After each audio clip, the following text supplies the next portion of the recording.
que awe não tá quita com a chamada tá para nós sentar junto e pensei proximamente outro semana uma reunião da com a rata pendente a reunir com a ATIA e intenção tá para cada instância sinta com não for de estudo de plataforma aqui tá chega em momento depois de 2 anos para nós criar manejo novo segundo o reto novo que nós temos no turismo. Que o reto novo contrário na antes que tá placa, mercadeio, organização, hotel de qualidade, se não se logra superar, nós põe regra e lei em place para nós controlar a parte aqui, awe e concentração, mas está arriba nos gente percurar que nos gente e trabalhadores da indústria e indiretamente 90% da classe trabalhadora na Aruba está dependendo de turismo, mas tem benefício verdadeiro também, direto, for de indústria de turismo aqui e não que diz franchise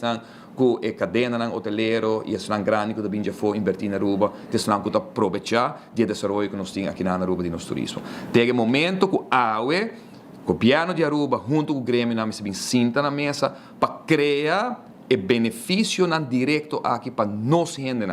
para nós gente por ter uma melhor entrada, para nós gente por ter uma melhor viva, para nós gente ter uma melhor infraestrutura em qual nós podemos viver, que tem melhor escola, melhor ensinança, mas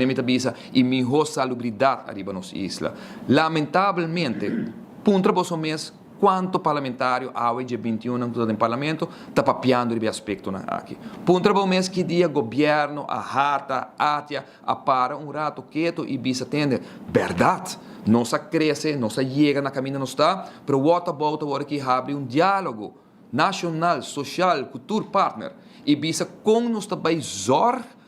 para nós por vertal o desenvolvimento aqui que nós estamos tendo no turismo, para nós gente não. E agora, nós gente não tem waiter que bartender. É também membro de prensa, é também comerciante, é também gente que está trabalhando em um retail store, é também pessoa que está trabalhando em escola, com nós também percurar para benefício aqui chega em toda esquina na Aruba. Aruba não porta praticamente isla, país, que mais depende exitosamente de nosso turismo e nós não miramos reflejado na escola. Nós não miramos reflejado em material de ensinança. Nós não miramos reflejado na qualidade de vida de nos pensionados que trabalham durante todo o ano com a está pensionado, graças a trabalho que nós fazemos para o crescimento aqui que nós estamos tendo em turismo, foi de ano 85, 86, que nós transformamos Aruba de uma destinação turística, depois que o lago vai lá nós, e benefício aqui na nossa gente,